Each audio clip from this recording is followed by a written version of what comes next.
Bharatiya Janata party अपने 10 साल के किए हुए कामों को लेकर जनता के बीच में है। राहुल गांधी जी कितनी सीटों पर चुनाव लड़ रहे हैं और अगर उनका सभी दलों का जीत हो भी जाए तो कौन किसको प्रधानमंत्री बना रहा है। आम आदमी पार्टी का तो जन्म ही कांग्रेस को कोस कोस कर हुआ है।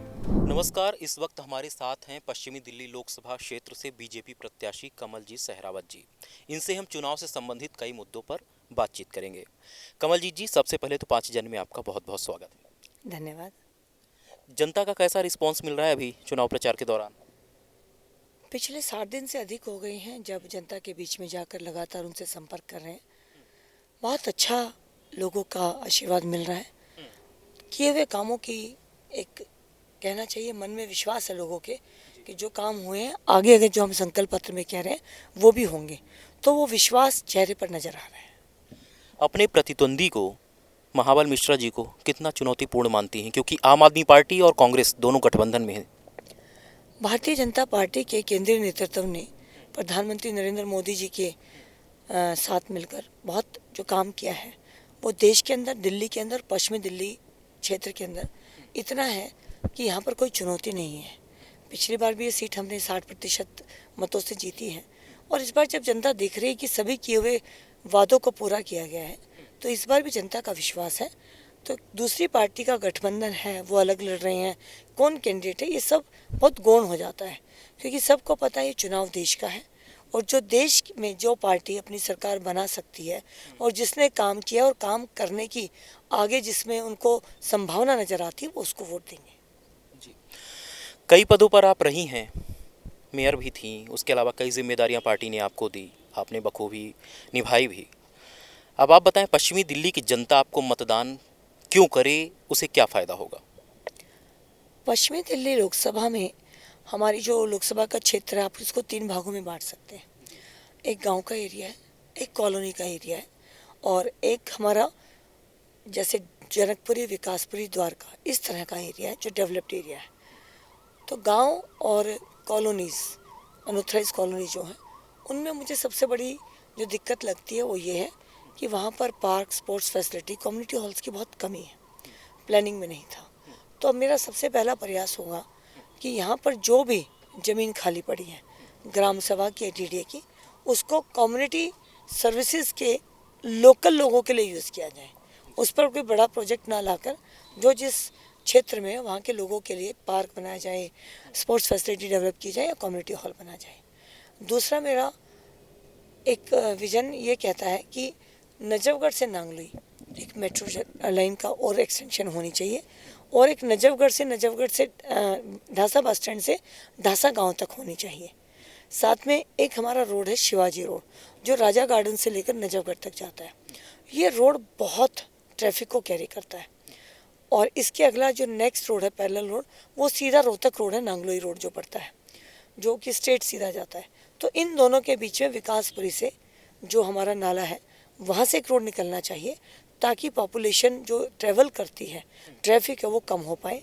तो मेरी एक ये भी प्रायोरिटी रहेगी कि हम विकासपुरी की बैक साइड से कोई शानदार रोड, द्वारका एक्सप्रेसवे जैसे निकले हैं, वो तो खैर चलिए हाईवे है, पर उस तरह का हाईवे का प्रोजेक्ट यहाँ पर क्या ला पाएंगे, क्या कर पाएंगे, वो भी मेरे एक मन में इच्छा है। यातायात की बात हो गई, ऐसे कौन से मुद्दे आप मानती हैं जो पश्चिमी दिल्ली में सबसे ज़्यादा प्रभावी हैं और उन पर आप सबसे पहले काम करना चाहेंगी? पश्चिमी दिल्ली में ट्रैफिक की प्रॉब्लम काफ़ी ज़्यादा है। तो जो हमारा नजफगढ़ का रोड है जो राजा गार्डन से नजफगढ़ है, इस पर ट्रैफिक का बहुत प्रॉब्लम है, ट्रैफिक जैम बहुत रहता है। तो ऐसे ही हमारी 2-3 सड़कें और नज़र में आई हैं और कुछ ऐसे सड़क हैं जो कि अभी अंडर कंस्ट्रक्शन है, बन जानी चाहिए। तो मेरा सबसे पहले तो इस जैम को लेके एक होलिस्टिक अप्रोच के साथ में सभी स्टेक होल्डर्स को बिठाकर इसके लिए प्रयास करूँगी कि यहाँ पर जो सभी लोग हैं उनके साथ मिलकर एक प्लान हो जाएगा तो वो फिर इम्प्लीमेंट भी हो जाएगा। तो मेरी ये कोशिश रहेगी। दूसरा, गवर्नमेंट ने बहुत स्कीम्स केंद्र सरकार ने निकाली हैं युवाओं, महिलाओं को इंडिपेंडेंट बनाने के लिए, पैरों पर स्टैंड करने के लिए। मेरी पहले 100 दिन में ये कोशिश भी रहेगी कि इन योजनाओं को लेकर कोई सेंट्रल ऑफिस हर विधानसभा में बनाया जाए जहाँ से लोगों को इसकी इन्फॉर्मेशन मिल पाए और लोग वहाँ से इन्फॉर्मेशन लेके इन योजनाओं का लाभ ले पाएँ। कांग्रेस और आम आदमी पार्टी, उनका दावा है कि महाबल मिश्रा जी की जीत हो रही है, क्या कहेंगे इस पर आप? भारतीय जनता पार्टी अपने 10 साल के किए हुए कामों को लेकर जनता के बीच में है। सबसे बड़ा अंतर है, जो कहा है वो किया है, बिना किसी दाग के किया है। नेक्स्ट संकल्प पत्र जो हमारा बनाया गया है, वो भी अगले 5 साल के लिए लोगों को कैसा भारत, कैसी दिल्ली देखना चाहते हैं, इन सुझावों को लेकर बनाया गया है। तो जब लोगों के पिछले किए हुए संकल्प पत्र के वादों पर दिखाई देता कि पूरा हुआ है, तो उन्हें यह भी विश्वास है कि अगला संकल्प पत्र के वादे भी पूरे होंगे। तो दिल्ली में सबको पता है, चुनाव देश का चुनाव है और प्रधानमंत्री नरेंद्र मोदी जी के रूप में देश ने एक सक्षम और मजबूत लीडरशिप को देखा है, जिसने भारत की तस्वीर को बदला है, भारत के अंदर चुनौतियों को, आपदाओं को चुनौतियों में बदला है। तो मुझे लगता नहीं कहीं कोई चुनौती है।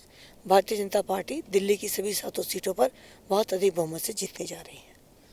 राहुल गांधी ने एक बड़ा वादा किया है अभी। उन्होंने कहा है अगर हम सत्ता में आएंगे तो गरीब महिलाओं को हर माह 8,500 रुपये उनके खाते में डालेंगे। इस दावे पर आप क्या सोचती हैं, कैसे देखती हैं इसे? राहुल गांधी जी कितनी सीटों पर चुनाव लड़ रहे हैं, और अगर उनका सभी दलों का जीत हो भी जाए तो कौन किसको प्रधानमंत्री बना रहा है, यही सवाल बहुत बड़ा है। जब आप ओपन खेलते हैं ना, आपको कोई संभावना ही नहीं होती, तो आप कुछ भी कह सकते हैं। और वो जो कह रहे हैं उसे प्रधानमंत्री जी ने योजना के माध्यम से लागू किया है। वो तो कह रहे हैं 8,500 देंगे, मोदी जी कह रहे हैं मैं हर महिला को दूंगा। वो कोई भी काम शुरू करना चाहे, कोई युवा को दूंगा जो कि हाथ से बने काम 18 शुरू करना चाहेंगे, विश्वकर्मा योजना। वो कह रहे हैं कि मैं रेहड़ी पटरी वाले अपने भाइयों को देंगे, 10,000 से शुरुआत करेंगे, स्वनिधि लोन योजना। वो कहते हैं स्टार्टअप लोन लीजिए हमसे आकर बिना गारंटी के, और स्टार्टअप लोन से लेकर अपना काम शुरू करिए।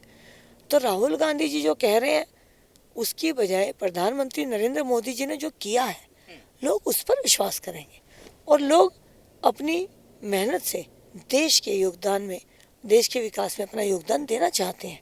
इसलिए प्रधानमंत्री जी की कही बातों का लोगों पर विश्वास ज़्यादा है, और लोग उस पर विश्वास करके अपना मत देंगे।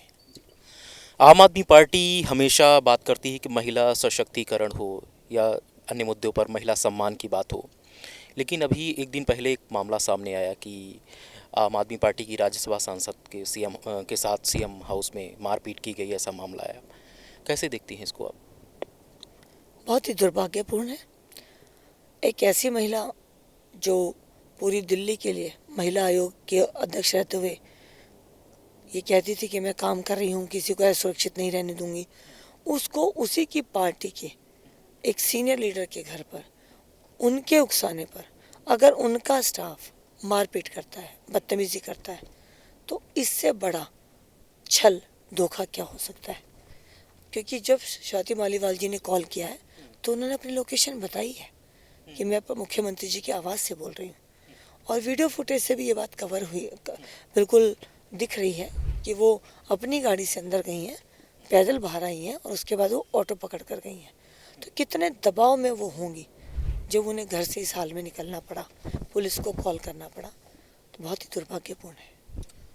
दूसरी तरफ केजरीवाल जी ने सभा में कहा है कि मोदी जी प्रधानमंत्री नहीं बनेंगे, अगर बीजेपी जीतती है तो 2 महीने में योगी आदित्यनाथ को कुर्सी से हटा देंगे, बीजेपी वरिष्ठ नेताओं की राजनीति खत्म कर रही है, ऐसे तमाम वो दावे कर रहे हैं। इस पर क्या प्रतिक्रिया है आपकी?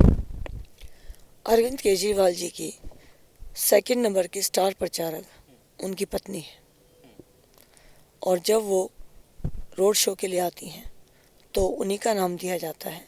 पार्टी के विधायक, पार्टी के मंत्री, पार्टी के निगम के नेता, अनेक कार्यकर्ता, किसी को इस लायक भी नहीं समझा जाता कि वो रोड शो में चले जाएं, प्रत्याशियों का समर्थन कर दें। तो वो व्यक्ति दूसरे के ऊपर सवाल पूछने का उनको कोई अधिकार नहीं है। इंडी गठबंधन के बारे में क्या सोचती हैं आप, कितना सफल होगा? ये व्यक्तियों का गठबंधन है, कार्यकर्ताओं का और पार्टी की विचारधारा का नहीं है, इसलिए इसका कोई रिजल्ट नहीं होगा। आम आदमी पार्टी और कांग्रेस पार्टी दोनों एक दूसरे का विरोध करती थी। आम आदमी पार्टी का तो जन्म ही कांग्रेस को कोस कोस कर हुआ है। 2013 में जब केजरीवाल साहब ने अपनी राजनीति शुरू की तो शीला दीक्षित जी के खिलाफ उनको डायरी पकड़कर जेल भेजूंगा, ये करूंगा, इस बात से शुरू की थी। तो आज जो समझौता हुआ है वो राहुल गांधी जी और अरविंद केजरीवाल जी में हुआ है। दोनों दलों के कार्यकर्ताओं में या विचारधारा में कोई समझौता नहीं हुआ और इसके लिए मुझे लगता है कि दोनों पार्टी के कार्यकर्ता अपने आप को ठगा हुआ महसूस कर रहे हैं और इसका नतीजा चुनाव में आपको देखने को मिलेगा। आप एक महिला हैं, अगर आप सत्ता में सरकार आती है, आपसे कोई सुझाव लिया जाता है महिलाओं के, लड़कियों के लिए कि क्या करना चाहेंगी, तो क्या सुझाव देंगी जो कि महिलाओं और बच्चियों के लिए सबसे बेहतर हो सके? महिलाओं को वोकेशनल ट्रेनिंग की और अधिक ट्रेनिंग देने की क्लासेस वगैरह होनी चाहिए और स्कूल में भी उनको बढ़ाना चाहिए, क्योंकि महिलाओं को इंडिपेंडेंट बनाना, पैरों पर खड़ा करना बहुत ज़रूरी है।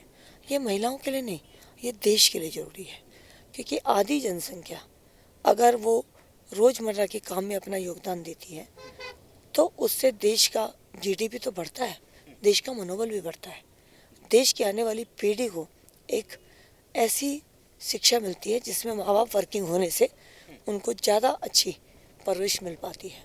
तो महिला का इंडिपेंडेंट होना बहुत आवश्यक है।